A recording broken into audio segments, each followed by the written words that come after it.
Back with another episode of the AKA Pod as we head into AKA 52 this Saturday at Live Casino. And we're starting the show with the biggest dude of them all, Hunter Jones. How you doing today, brother? Good, man. How are y'all?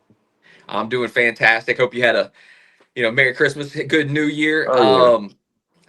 Brother, back at AKA after a 5 year layoff, came back in impressive fashion too. How good did it feel just to be back there in the cage?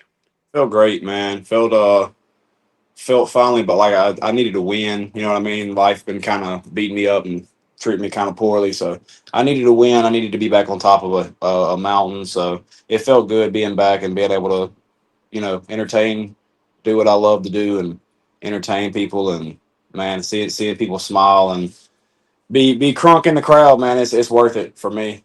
Well, there's no doubt you're a fan favorite. I mean, they love you. You always show up and deliver a good fight. Where'd you grow up and how did you get into fighting? I'm from Franklin Parish, a little small town called Gilbert, Louisiana.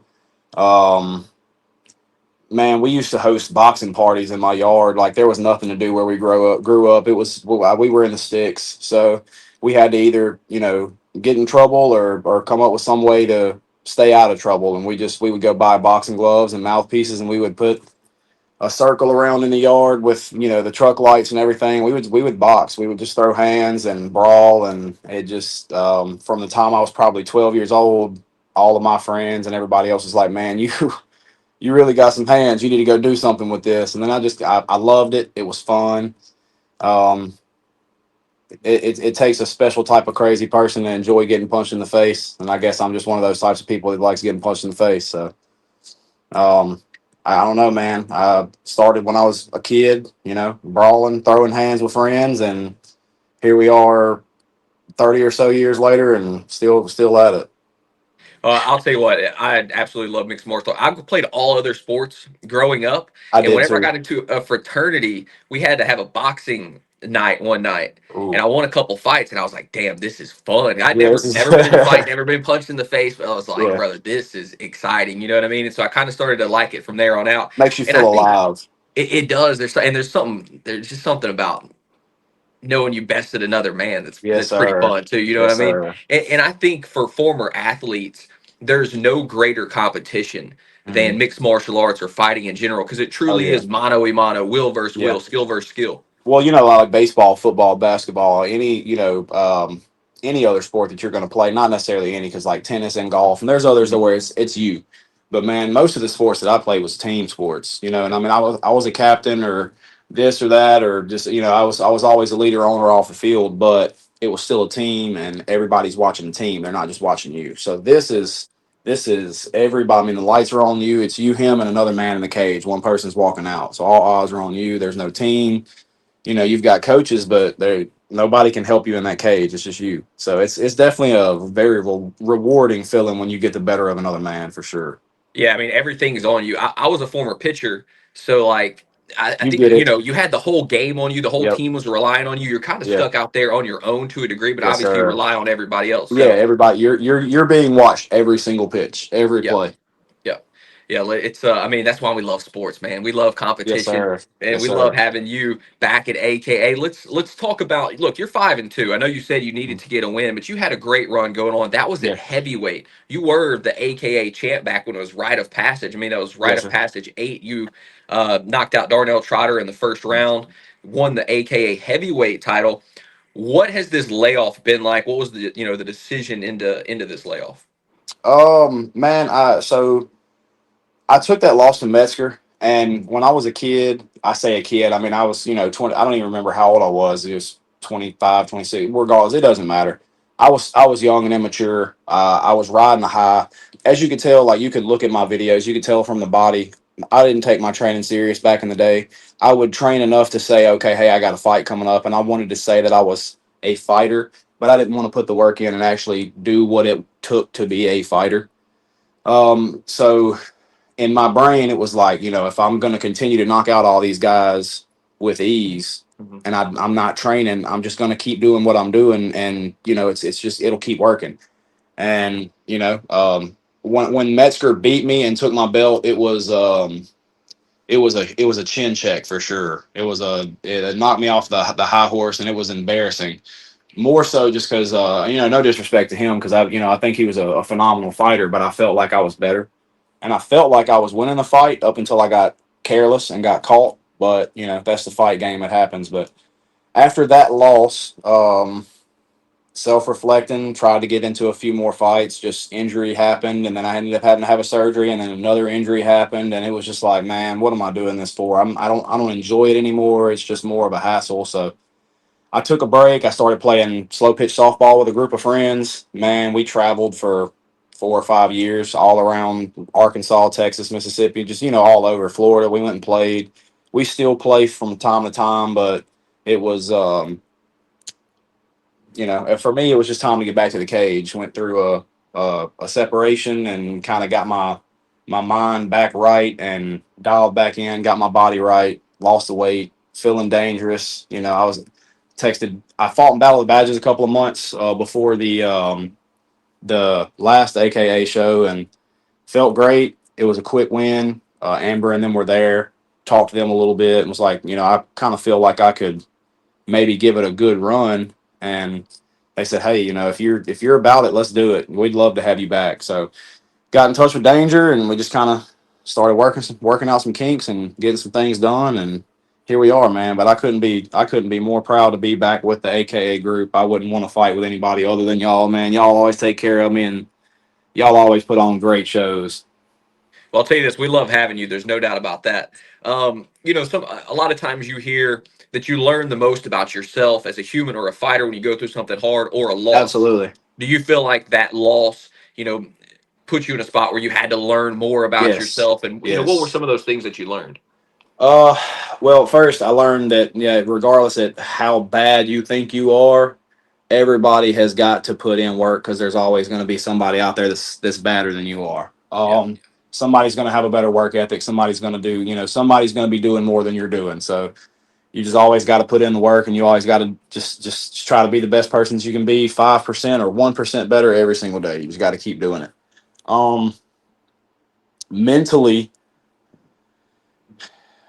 man, I don't think we have enough time on this interview to describe the things that I've learned mentally in the time from that loss to the things that I've been through in the past year. Which we don't have to. I'm not going to get into all that. It's not it's Sure. not anything crazy, but just I've learned that life don't care who you are, what you're going through, what your finances are like. Nothing, man. Life will beat you down pretty bad, and you just got to keep it pushing. So that was another one of the things me and Danger would talk about was like, man, I'm fighting through all of the stuff that I've got going on in my life, and I'm making the best of it. So let's I'm a fighter, so let's jump in there and let's get some glory from it.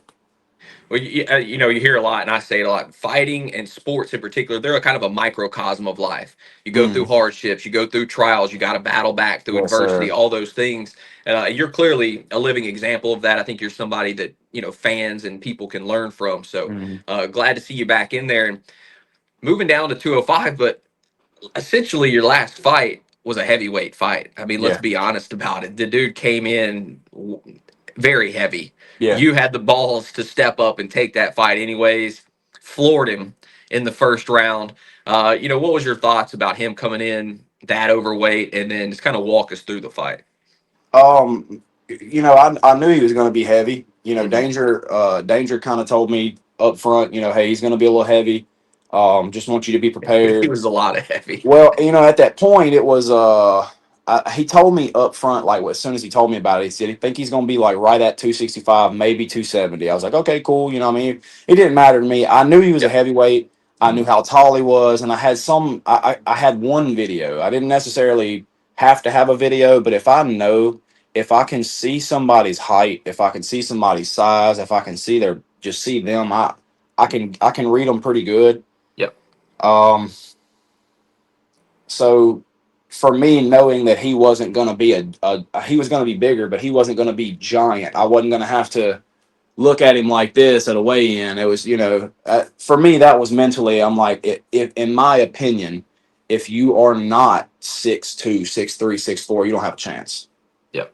in my brain. I mean, obviously, this guy this weekend could beat me just as easily as I could beat him. I know nothing about him. He knows everything about me. All the odds are against me. Everything's in his favor. We're kickboxing. This is his world.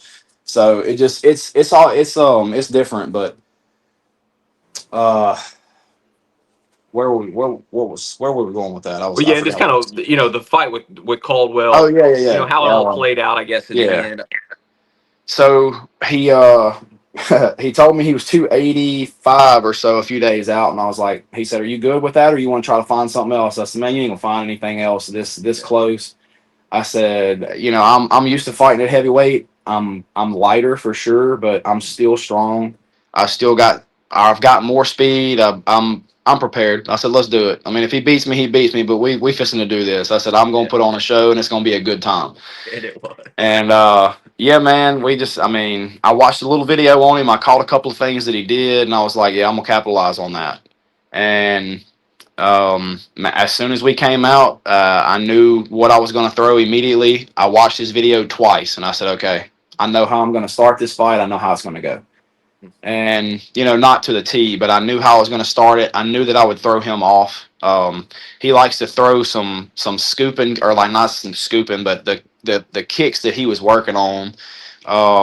He was going to try to scoop me into him and throw a knee. So I was going to try to get to him before he could get to me, or just when he shoots a leg kick, blast a left and let it ride. So I hit him with a little teep right out the gate, threw his whole game off. He was off balance because he was trying to throw that little leg kick to scoop, and he did it again after an exchange or two. And I was like, okay, well, I threw the teep and it hit, so let's throw the left. Let's see what it does, man. And I hit him, and his body turned around. I said, all right, buddy, I got you. Game over. Yeah, I got you. But I will say, it's like I was talking to my dad as well. In that fight, I've gone back and I've watched, and I've seen some things that I have done that I don't need to do this weekend. Just, Hmm. being rusty, being back in the cage for the first time. I feel like it'll be different this time. Um, but I've been back, watched several videos, or that video several times, and just, trying to learn from things that I did that I don't need to do with somebody more experienced.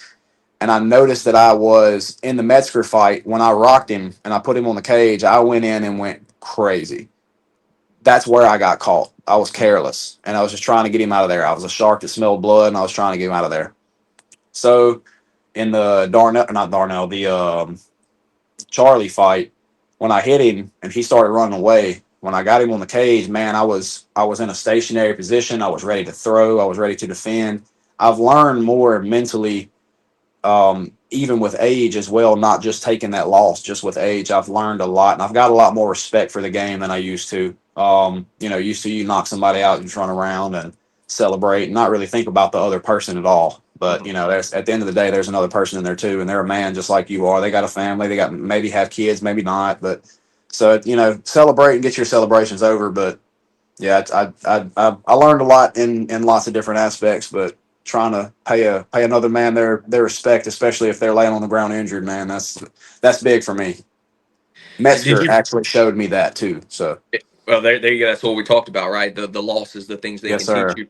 Did you feel like there was any ring rust getting back in there after that long layoff?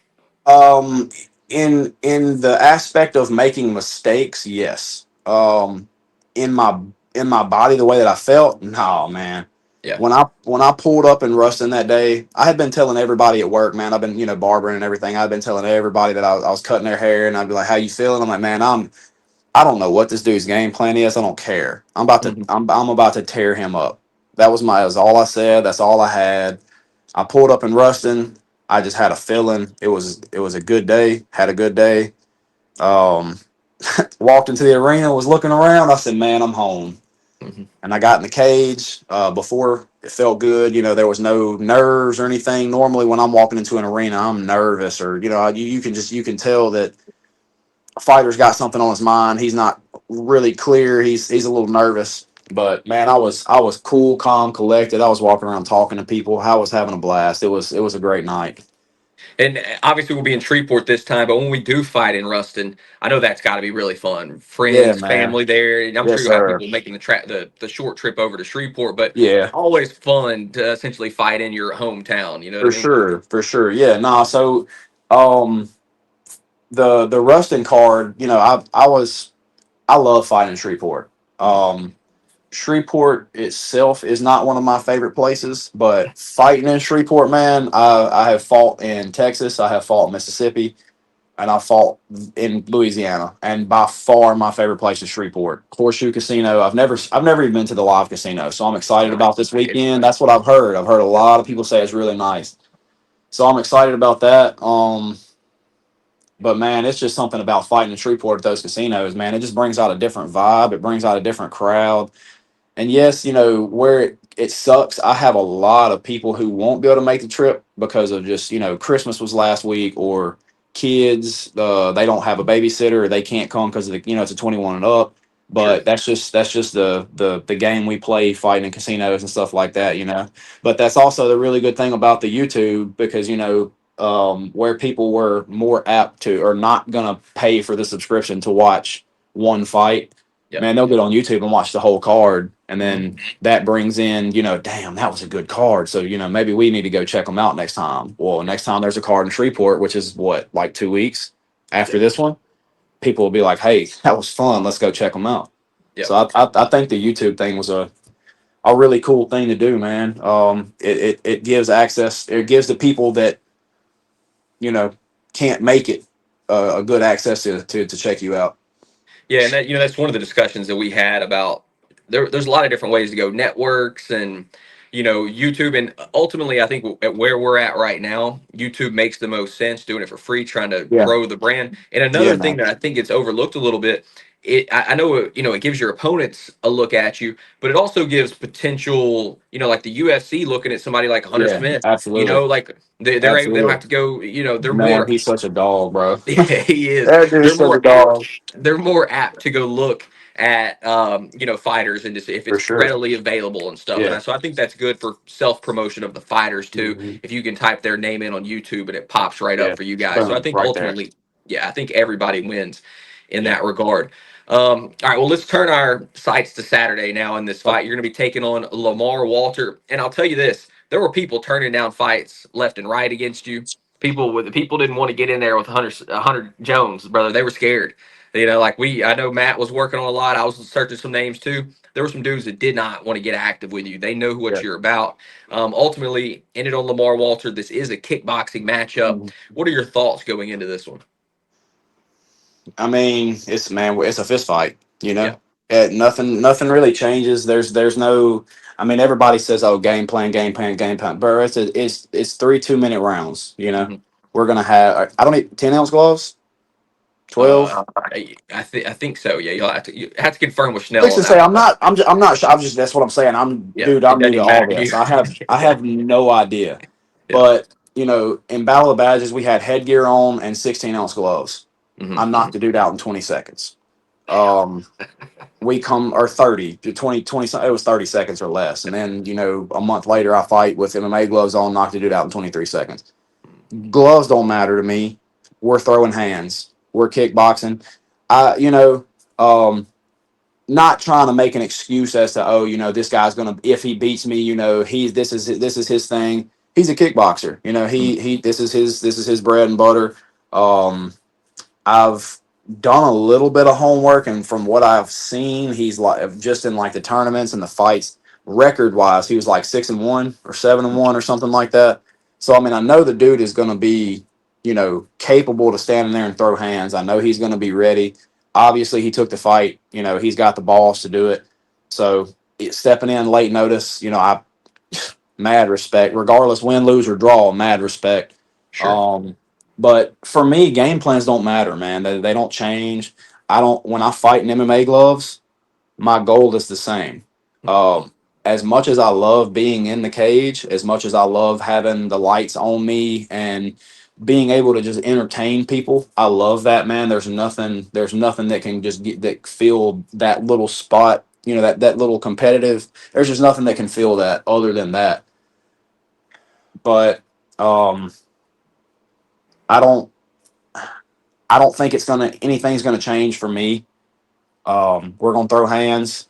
I never try to stay in there long, regardless of how much I love to be in there. I always try to get in and get out. My mom has got Parkinson's and it's pretty rough, so she doesn't need the stress. So I tell her all the time, don't come to these fights and like sit Mm, there and stress the whole time. Like, I mean, I can't tell her not to stress. You know, I mean, I've got a sure. daughter, so I understand. I understand. I Yeah. don't want her fighting, but with her being there, she'll be like, "Hey, get it over with as quick as you can." That's always the goal. So it doesn't matter to me, kickboxing, wrestling, jujitsu. I mean, if we're doing jujitsu, man, I'm shooting the gilly real quick. Like we're fixing to try to get in and get out of that cage as soon as possible, so we can just get back to our people. So it doesn't change anything for me. I'm excited for it specifically because the guy's got a winning record. I know that he's going to be pretty salty. Mm, I've talked to a few guys that I've, fought on cards with in Texas and some buddies in Texas, and they say the dude's pretty good. okay. We're on the main card as, Yep. Yep. as amateur kickboxers. So that's obviously, it's going to be a barn burner of a fight. I'm excited for it. No disrespect to Charlie, but as soon as I got back to work, I think it was the weekend after I fought Charlie. Everybody was like, no offense, dude, but like, when are you gonna fight somebody good? And I was like, bro, what do you, what do you mean? These these dudes train mixed martial arts. They're good. Nah, but it's just Well, that's having somebody in there with some capability to finish somebody and win a fight, and the experience that Lamar has. I think it's going to be fun, man. I don't know him. I don't know what type of guy he is or anything like that, but hopefully we can have a good conversation before the fight and have us a good time, man. Like I said, win, lose, or draw. I want me and him both to stay safe. I don't know what type of job he has, but yep. kids or anything like that. But we're men. We've got shit to take care of. So if we can get through a fight and nobody gets seriously injured and we can both have a good time, show off some really good skills and entertain the people, man, hey, win, lose, or draw. I'm not coming for anything other than let's start the year off with a bang, man. I want the card to be a banger. My fight's gonna be a banger. My fights are always bangers. If I Oh man. lose, they're always gonna be bangers because we're throwing hands. Yeah. So Well, tell your boys that you make people look like that. You know what I mean? It's not. yeah, It's not just that. yeah, And also, you had a 5 year layoff. We weren't going to throw you in there with some former champion or some yeah, for champion. You know what sure, I mean? for I sure. think it made sense. And ultimately, Well, you and you that's took what I care of told business. them too. Yeah, I told them as well. I was like, man, needing a little a tune up, not Mhm. necessarily, and like I'm saying, not no disrespect to Charlie by no means, but Yep. it was a good little tune up fight. Dude hit me hard a few times, really kind of rung my bell once, and woke up a demon when he did. So I'm one of those that takes a shot and it's just like, ooh, let's go. Yeah. So yeah, I'm excited, man. I can't wait. I think it's gonna be a good time. And for you, like you said, you get in there and you throw hands. Mhm. So for maybe some MMA fighters, the thought of doing kickboxing is a little bit more scary or out of the norm. You're probably Yeah. going to be more comfortable than most would be just doing So kickboxing, don't you yeah, think? me personally, yes, just because I started fighting boxing. I mean, Yeah. Yeah. backyard brawling, pretty much. Which I mean, there was always some sort of technicality to it, but we would always just end up brawling. So for me, I throw hands, man. It's like I say, I like to throw hands. I like to throw feet. For even when I was in heavyweight, I felt like I moved a lot better than other people, and I always used that speed and just the power to kind of my advantage. But the stand up aspect, the kickboxing aspect, the only thing that changes for me is the if this dude is just absolutely tagging me, I have no way out. There's no Yeah. way to shoot it. What I'm trying to do is dude starts putting me in a blender, I'm shooting a double, and we're gonna chill on the ground for a minute. And we're gonna talk about it on the ground. Like, Yeah. yo, bro, chill. That shit hurts. But it's you can't do that in kickboxing. You just got to figure it out. But Yep. it's challenging in a way of if this dude's piecing you up, man, you got to make an adjustment Mm. because you're not always going to be in MMA. You're not always going to be the better grappler either. So I mean, you're getting pieced up on the feet. You got to do something different. So it's Yeah. going to be challenging, but I think it's going to be. fun, and I like you said, I think I'm going to definitely have a better. Um, I'm gonna be a little more comfortable than others would be Mhm. moving into that specific world. Yeah, and the 2-minute rounds, you get back to your corner quicker. You can Yeah, make those adjustments if you need to. yeah. Obviously, you don't see the second round a whole lot, Man, I don't. but I'm gonna be honest. I don't even want to take a stool. I don't want to be disrespectful to Lamar by no means, sure. but I either I'm going out or he's going out. I don't want to Yeah, go to the second. That's I not hear you fun on to that. me. And look, with 2-minute rounds, you don't have to worry about the gas tank as much. You go out Yeah, there it's and true. you let it fly. Just let him go. Um, yeah, we'll get ready to wrap this thing up. Talk about your gym real quick. Give a shout out to your boys that you're training with. Man, been training with a bunch of people right now, dude. I just been going all over the place. Been training with the combat room in Winsboro. Gonna get back in with Crone here pretty soon. They just changed up their hours for me, or not for me, but they just changed up their hours because the MMA gym or the classes and stuff. A whole lot of people wasn't able to get to them, so they're going to open up those classes a little later. About to get back in with Blake, DeCourt, Brantley, Jesse, all those guys. Going to try to get in with Quentin and them here pretty soon. Just man, I'm trying to get in with all these guys in West Monroe. I don't necessarily have a set gym. Um, I'm more of a. I genuinely feel like I can pull some knowledge from every one of these guys and really make a dangerous fighter. So if I can do it, if they'll allow it, that's what I'm doing. As far as this training camp, really hadn't been one. I've been working out, I've been training, but as far as just hard at it, man, hadn't really been anything like that just because of this guy pulled, this guy pulled, this guy pulled, this guy pulled, and we're approaching a week. And I'm like, okay, Sure. man, like I'm not fighting, so I'm going to enjoy my holidays. And I was at a Christmas party when Danger calls me and says, "Baby boy, I got you a fight." Man, I put my plate down. I said, "All right." I ain't even taking a bite of anything yet. I said, "All right, let me go on ahead and act right real fast." So yeah, no, I just mental man, that's the thing too. A lot of people's like, "Man, you hadn't been training." I'm like, "Man, look, I've been fighting since I was 12, 10, 11, 12, 13. It's just hands. Not saying the dude's not going to be better than me or more experienced, but I mean I'm going to be fine. I'm not worried about me at all. My game plan's always going to be the same: hit him, drop him, get him out of there before he gets you out of there. So, Well, I know one thing. Schnell wouldn't be putting you out there if he was worried about you. I know oh we no, have absolutely, we have a lot of faith in you for sure. absolutely. And a little birdie told me that we may be working on a deal with AKA to keep you around for a few fights. So that's what I'm hearing. That's what I'm hearing. I, I We'll hadn't see. heard anything. I hear you. I hear you. Somebody told me to Yeah, ask man, you that. that's what I'm saying. I enjoy fighting with y'all. It's Yeah. always good cards. It's always good people. Amber always takes care of me. You always take care of me. Danger always takes care of me. John's. I mean, y'all. The whole organization is good people, man. There's nobody in the business like Dynamite. It's just every time there's an AKA fight card, if I'm able to go, even if I'm not fighting, I'm there. I try to always make them. Even if I can't make them, I'm watching them. Um, it's yeah, y'all are the real deal. So whatever I can do to stick around, I'm about it. Well, you just keep putting on shows, brother. That's what we want to see. And you Yes, guys sir. can see this man on Saturday night put on another show against Lamar Walter, aka 52, Saturday night live casino. Appreciate your time, brother. I We've got appreciate you, bro. Maverick Becker coming up next. So stick around. We'll join in with Maverick now. Thanks, Hunter. See y'all. Back now with Maverick the Unicorn Becker, the undefeated 6-0 Maverick Becker. Appreciate you taking some time today, brother. How you doing? I'm doing fantastic, honestly. The weight cut so far is not even that bad. Uh, yeah, feeling great, honestly. Best shape of my life, I'd say.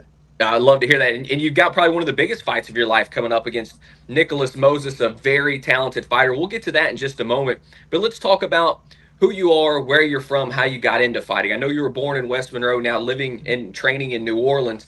How did that transition come about? I grew up my whole life since I was born to the age of about 18, living in West Monroe. Then I graduated from high school, just went to college at University of New Orleans for film production, actually. And while I was there, actually, my bad. Before I left to New Orleans, did like sports and stuff in high school. COVID happened, ruined that. So I was like, all right, well, I still want to do athletics. Started training in West Monroe for like 2 months, then went to college. Then I started training at Mid City MMA in New Orleans throughout my entirety of college. Loved it, fell in love with the sport. I feel like it's my calling. It's my favorite thing to do, favorite thing to talk about. And after I graduated college, that gym and MMA is the reason why I'm staying in New Orleans, and I absolutely love it here, and I absolutely love my team, and I feel like I've made like the perfect decision to continue on with this journey. Well, clearly it's been a good decision. You've been having great results so far as an amateur. Was there one specific thing, one specific moment that you were like, I want to do MMA? Maybe, watching the UFC, particular fight or something. What was the moment where you were like, yeah, this is what I want to do? Well, I've always been like a lifelong fan of MMA, like at least somewhat, because my dad was always a big fan. And so I was like, well, that seems fun. Like I want to start training it, but I had really no intentions of ever fighting. And then after a while, like I had some kickboxing smokers, and I realized I was doing decent in them, and I was like, maybe I should try like actual MMA fight. And I was expecting to just have one, and that pretty much be it. Probably lose because I didn't know how tough I really was. Went out there, fought a good dude, 30-27, like beat him up pretty bad. And I was like, oh, I can actually do this. And then by the time my third fight happened, I was like, oh no, this is something I really want to try to make a career out of. I'm actually good at this, and I love it. And ever since then, I've just been taking it as serious as I can. You debuted February 2nd against Colton Crochet, who you just talked about, went the distance. Obviously, you got the Tough dude. 30-27 decision. But, brother, you fought 5 times in Yeah. 2024. So, like, you went from not being sure if it's something you wanted to do to learning real quick. It is something you wanted to do. And you had a ton of fights in that first year. I mean, that's a lot of experience for Mhm. someone who was fairly green right out of the gates. Yeah. Yeah, that's the kind of fighter I want to be. Like this past year, was kind of a year of rebuilding and regrowth, skill wise and physically. Because I had my first fight of the year against actually my opponent Nicholas Moses' teammate, Leonard Ventress. I fought him back in March, and it was a really hard fight where I was barely able to get the finish in a fight that I was very handedly losing. And I feel like that was a good point. I had 6 fights in 13 months. That's a lot of activity. Let's take some time off. Let's train. Let's put on some extra muscle mass. Let's get stronger. Let's do a lot of skill building. And now I'm excited to come back. And I plan on being even more active this year than I was last year. And I actually want to talk about that Leonard Ventress fight because I watched that one back. And look, we've had Leonard fight for us a number of times, very high level wrestler. And he was displaying that in that fight against you through the first Yes. 2 rounds. It was a difficult fight, but talk about the mentality that it takes to get right in that third round and come up with the finish in a fight that you're down. For me, that's something like my motto. I mean, the movie Rocky Balboa. Yeah, yeah, of The course. quote there, it doesn't matter how hard you can. It does not matter how hard you can hit. Matters how hard you can get hit. Keep moving forward. That's like my life motto. I have it tattooed on my body. And even when I'm fighting, I know how good I am. I know how dangerous my submissions are. I know I'm a big man. I know I can hit hard, and I know I have the gas tank to keep going. So whenever I'm fighting, the fight is not over till I'm out cold. And if there's even a window of opportunity to finish that fight, I'm going to go for it. And I remember thinking in that moment, I was up ground and pounding him. He was so exhausted, he really couldn't get up. And I just remember thinking, I am not stopping until that bell rings and this ref touches me. I do not care how exhausted I am. And that's kind of my motto. Like, no one's going to outwork me in a fight. No one's going to outpush me. If I lose, I'm going out on my shield. I'm gonna lose with my head held up high. I'm not going to give up on myself at any point. Well, you certainly didn't give up, and that led to your sixth win, 5 wins by finish. That was your first finish with strikes, though. And Yeah. look, you've got 4 submission victories, 1 finish via, I guess, TKO. Like, you tend to not see the judges' decisions. Is that something that you're trying to do when you go out there? Is finish the fight? Honestly, I'm not ever really looking to do it because in my brain, I guess I've always been convinced that I don't really hit very hard. So for me, I'm just like, oh, I'm going to throw a lot of strikes. I'm going to pressure them. And if the finish comes, it happens. But I know I'm always prepared to go the full distance. I'm never worried about going to a decision. Like I'm never worried about having to go 9 minutes. And I feel like just most of the time my opponents usually can't handle the pace and pressure that I put on people. And so that's usually what leads to the finish. But I'm never ever looking just like, oh, I need to get this finish. I'm always comfortable going 9 minutes and just outworking my opponent, grinding it out if I need to. Well, let's talk about your jiu-jitsu game real quick because obviously you got a lot of submissions in the bag. You finished 4 of those 6 fights via submission. Obviously, you've been getting in good work down there at Mid City. Yeah, absolutely. It's some of the best jiu-jitsu training you could ever have, in my opinion. Some of the best training in general. That I cannot express how grateful I am to be a part of this gym. Mid City MMA is just it's like a family. It's like a home. We all take care of each other. We all have everyone cares about everyone's progression as much as their own, at least in my opinion. And we have such amazing training partners. We have such good grapplers, and for us, we have some amazing big guy grapplers that I get to go with that have exponentially helped my grappling, especially since my last fight. And I don't know, it's fantastic. And I also feel like my grappling game is really good for MMA because I feel like my wrestling isn't the best, but I'm good with submissions and I'm good at finishing fights and tying in my strikes with my grappling. And I feel like that is something that I plan on using a lot in this fight. Well, that's what it's all about, right? Being a complete mixed martial artist. And you're going to need that against Nicholas Moses, a guy who, like we said, Leonard Venture's teammate. We know they're very wrestle heavy over there. They do a great job. How much do you know about Nicholas, and what are you expecting in this fight? I know he's taller than me. First time I ever had to fight somebody who's taller than me. He's a big dude. He's decently well rounded in my opinion. I think he's got a long frame. He's got decent striking. He's got decent grappling. I feel like at times he tends to give up bottom position, which I plan on trying to use in my advantage. But I'm also expecting him to be the best version of him that we've ever seen. I'm expecting him to be stronger than ever, faster than ever. Excuse me, more skilled than ever. I'm expecting a very hard fight. I know he is tough as nails. I've seen that man in that kickboxing match he did. Yeah, yeah. And that he was fighting a very good kickboxer. And even though he was getting cracked, he never went down and never stopped going forward either. He's a very tough guy, and I'm expecting a really tough fight out of him. Yeah, and honestly, credit to him. We were looking for a fight for him for weeks. We had an opponent that ultimately backed out. He was like a that 3-0 guy, right? Yeah, and he took that. I keep up a lot with the regional scene. Respect to him because he took that kickboxing match on very short notice against a high level guy that we sent him in there with, and obviously he didn't come out on the right side of it for him. But you got to give him credit for that for sure. Absolutely. Really looking forward to this fight. I mean, I ultimately put this fight together. I personally am really excited about this one. Can't wait to see what happens in Shreveport, Louisiana. Do you feel like there's maybe a little bit of a homecoming for you coming back to North Louisiana? I mean, it's obviously, 90 minutes away, but yeah, I do. I'm really excited about it. I have a lot of friends and family coming down. I have some friends of mine who live in Shreveport that are coming to watch the fights that have been to AKA events in the past, and they absolutely love the organization, and they were so excited to finally see that I'm going to that event. I'm going to go in and fighting for them so they can come and visit and watch. It's cool. I really like it. It'll be a nice, easy drive for a lot of my friends and family. Harder drive for us, but I mean, that's no real big issue.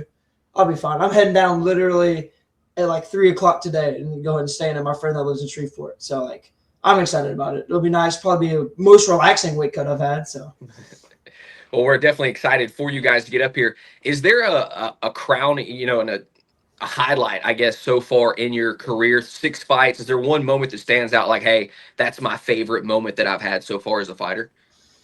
I have a few. Is it all right if I say 2 of them? Yeah, of course. All right. One of them was on my 3rd fight.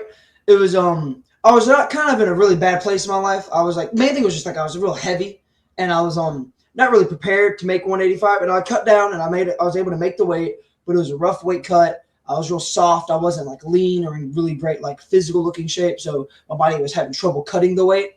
And so by the time I rehydrated for fight night, I had developed an upper respiratory infection, and it was super anxiety inducing. There was a whole cavalcade of stuff that ended up happening from me being sick to where one of my coaches got sick, so he couldn't come, and it was just a whole issue. And then I still was able, through all that mess. Oh, and I was the 3rd fight of the card. The 2nd fight pulled out, so I randomly was only had a 2-minute warm up. So I was super nervous. I was kind of in my own head, and I was able to come out and get a 1st round armbar finish in a dominant fight. So that one was really big. My first amateur title is up there, and I would say probably my biggest moment was my 5th fight. I was fighting Jeffrey Sains, very powerful, hard puncher, who apparently had really good calf kicks that I didn't realize. So he was blasting those. After the 2nd one, my leg was pretty much toast, and he landed 6th, 7th throughout the fight. And my leg was destroyed. I really could not walk. I looked for a week after the fight, but I was still able to keep walking forward and dropped him with a left hook and was able to take his back and submit him off of it. I remember for me it was like such a big moment of like, no, you are tough enough. Like this guy really wanted to take you out and you took everything he had and put him away. And it was like such a big moment for me. And it completely changed my mindset on how tough I am and how much damage my body can actually take in a fight.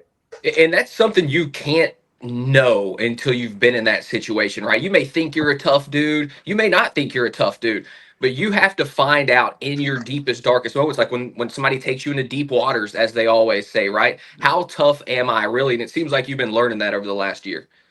Absolutely. My last two fights have both been fights I was either getting my ass absolutely handed to me and then coming back and finishing, or just getting completely dominated throughout the entire fight and then getting the finish. So I know those fights have answered to me, like if I'm able to really dig deep, and now I know how deep I can really dig, and I know what I bring to the table in a fight like that.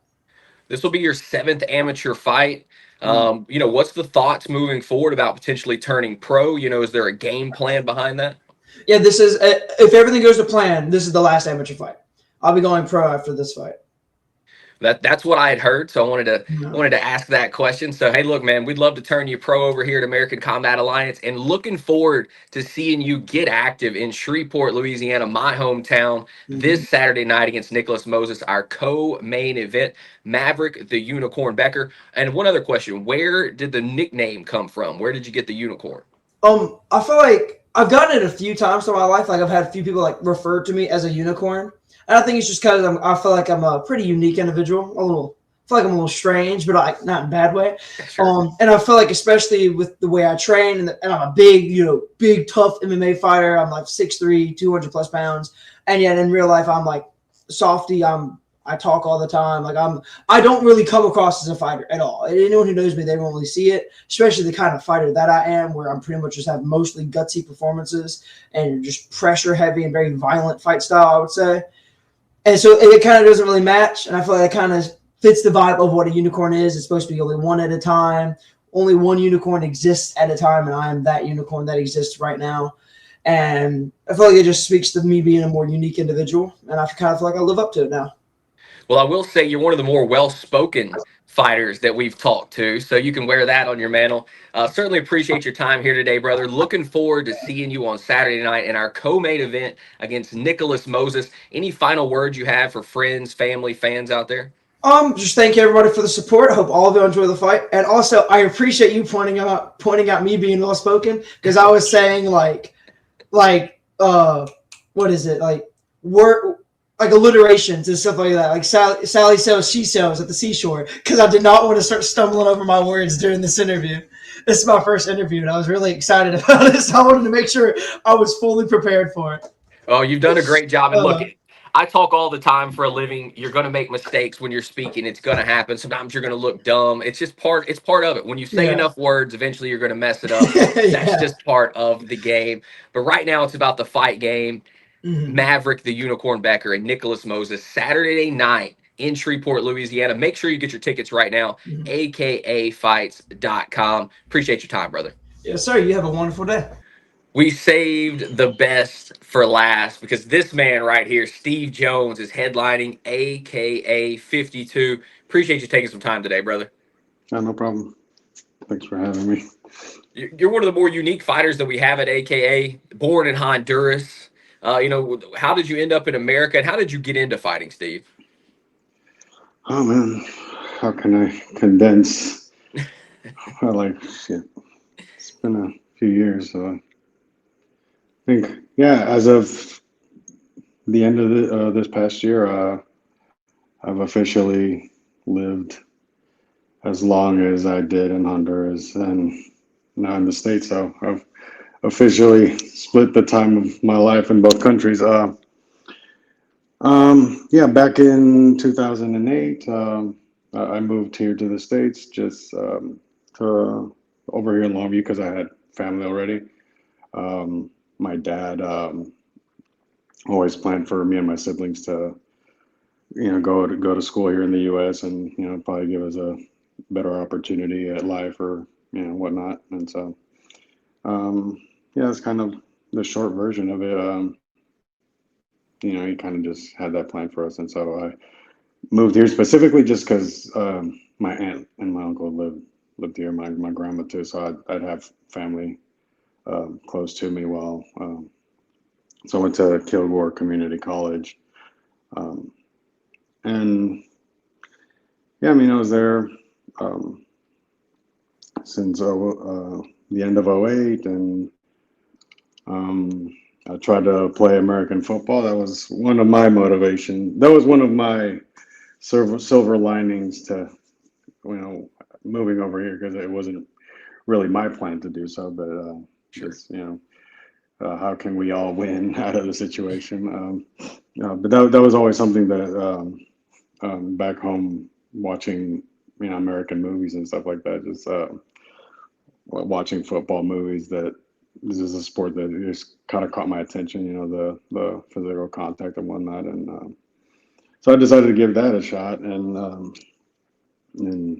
I did that while I was there, and completely, I think, in a lot of ways, different experience than the athletic programs that we had back home. So, in high school and whatnot, and different conditioning as well. So it was a big shift, um, just because back home, the most popular sport is it's changing now, but the most popular sport's always been soccer, and you didn't really have to be a huge, physical monster. Just skill matters most. But and so yeah, trying to walk onto a community college football team, and from what I heard from a lot of people, they had one of the most difficult camps. Mhm. Um, and so really pushed myself physically. I mean, work ethic wise, it was something that like um, it didn't scare me. I did, push myself just to try to uh, catch up pretty much to everybody. I was significantly smaller than a lot of the guys there, so that's kind of where I, put on a lot of muscle. I put on like at least 30 pounds of muscle, and you know, just really developed physically, and just a huge eye opener as well as to the amount of competition.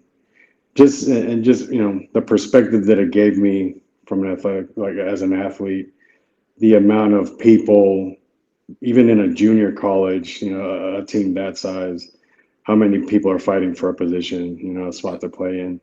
And then, one time they took us to watch TCU train, and it was almost twice the amount of people, way bigger school, and a lot more skill. And I was like, just that just gave me, perspective as to how many people. And then you just think about how many people are in this country, and just like, man, like the amount of athletes that, you know,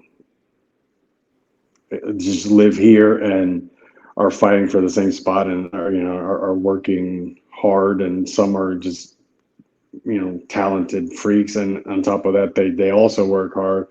And so it just kind of showed me how much dedication, if you wanted to succeed in any sport or just anything really in life, probably would translate to just you're gonna have to like work hard to earn a spot somewhere.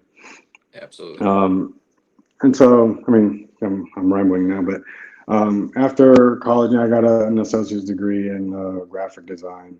Um, football didn't really go anywhere.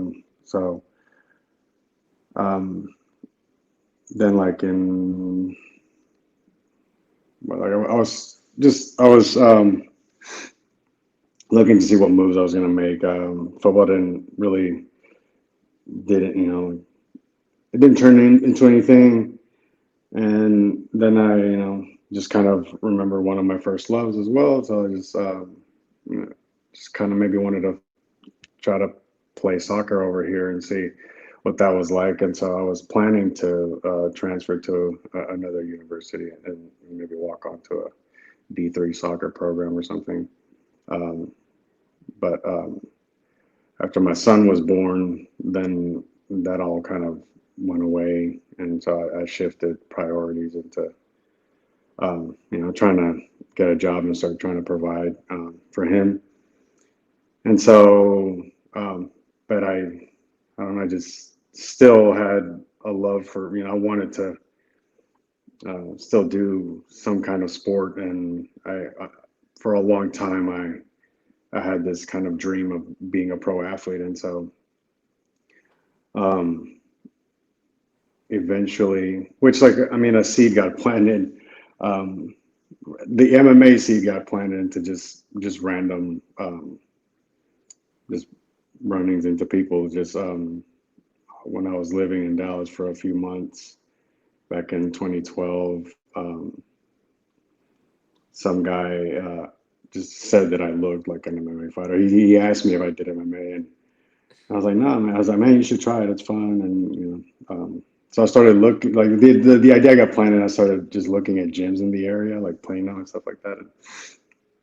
Um, but then I moved back to Longview because my son was born over here, um, and somewhere in between there, I had a trip to New Orleans to get some courses out, and just some dude at a random bar. Just I went out with my cousin one time, and he's like, "Man, you look like a UFC fighter."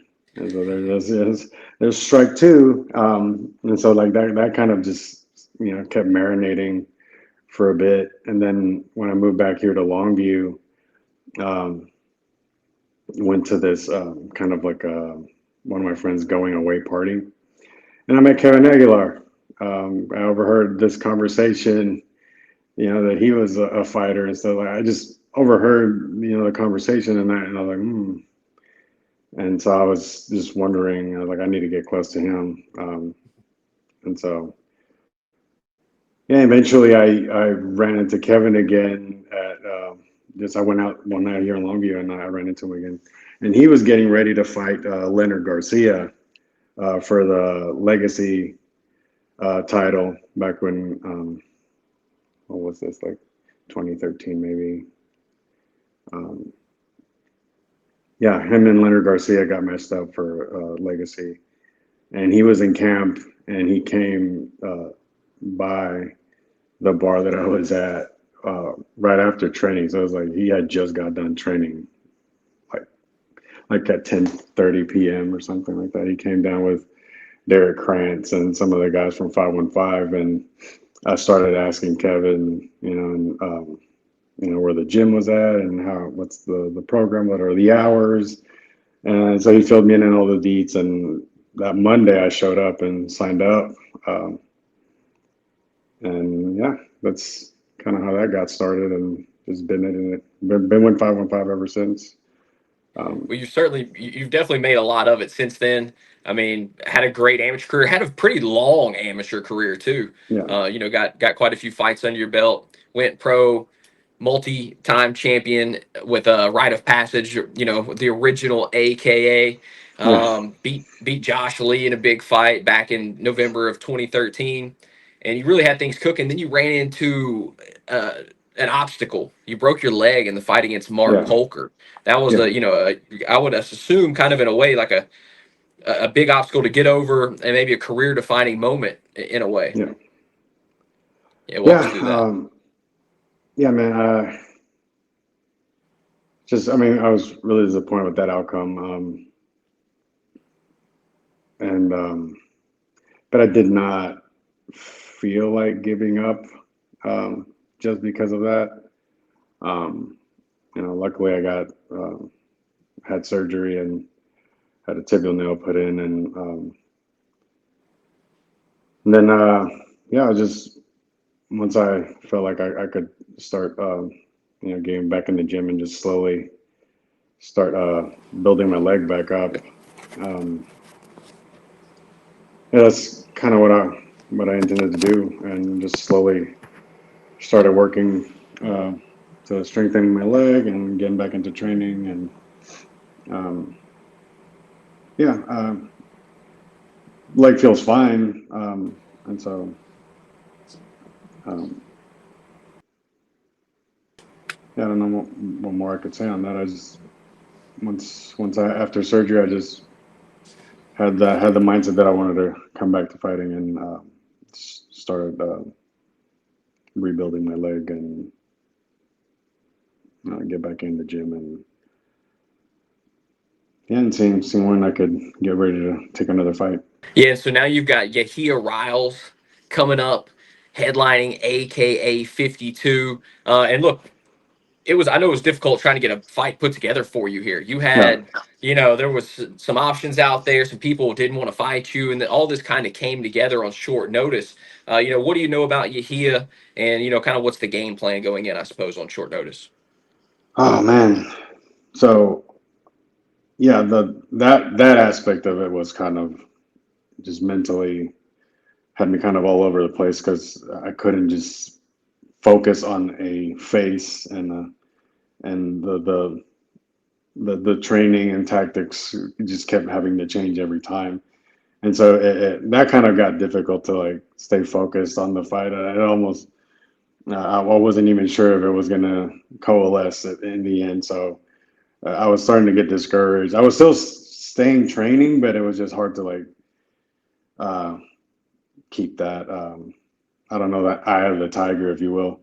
Hmm. Um, and so that kind of, and then there was 2 weeks, not back to back, but just that I was sick. One like maybe the end of November, beginning of December, I was sick. I missed a whole week, and then like maybe 2 weeks ago, I missed like at least 4 days of training. I got like the flu or something, and so that was kind of like a punch to the gut. And so yeah, like really trying to like stay focused, just with opponents changing all the time. It was kind of difficult, but I verbally committed like to myself and just threw it out there that I was gonna fight no matter what. I was gonna take this fight. So um, whenever they're just sending me names, I'm like, yeah, let's do it. I mean, I've been training, so and then now, yeah, short notice. I'm like kind of I got the excitement back. A little nerves going back. It's been like 2 years now since I've had an MMA fight, so been watching film on him and big wrestler. So that aspect's kind of um, where like I start thinking whether or not I'll as a first fight back. Well, because wrestlers are notorious for being physical, grindy, Sure. and him, I think he's fought at 55 before, and I think he'll have like a lot of speed and energy to him, and so just physically trying to keep up with him. Sometimes, I don't know.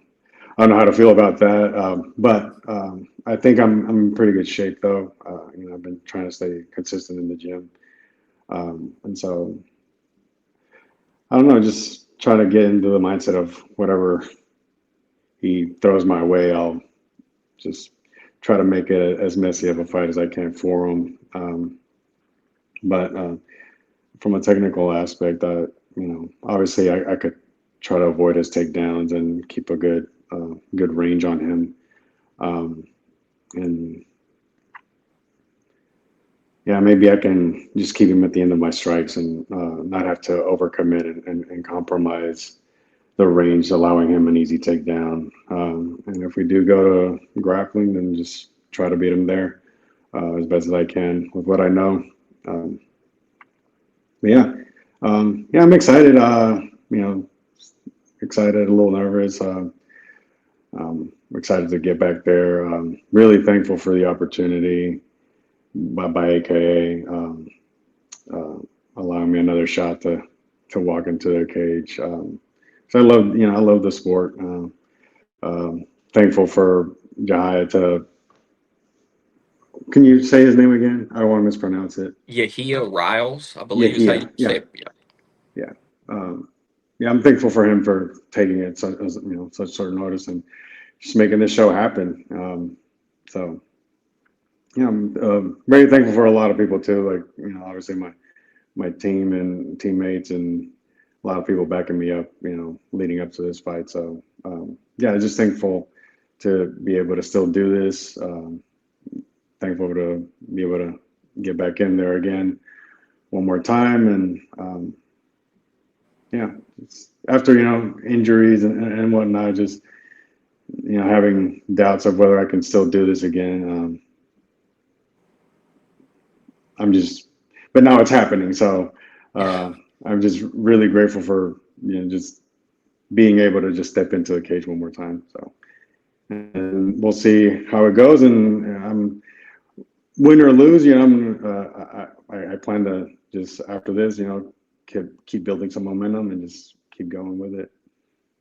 Well, I'll tell you this: we don't doubt you at all. We're very excited to have you back inside the AKA cage. I know the fans are excited as well. Short trip over from Longview, Team Yeah. 515. I'm sure any final words as we wrap this up for friends and family, and maybe the team. Uh, I think we have a pretty good crowd coming. Few people have hit me up for tickets. So, just really thankful for the support, and I hope to, put on a good show. And yeah, just thank you. Saturday night, AKA 52 live casino. This man right here, Steve the Average Jones, taking on Yahia Riles. You can get your tickets right now at akafights.com. Steve, appreciate your time, brother, and good luck, man. Yeah, thank you. We'll see Absolutely. you.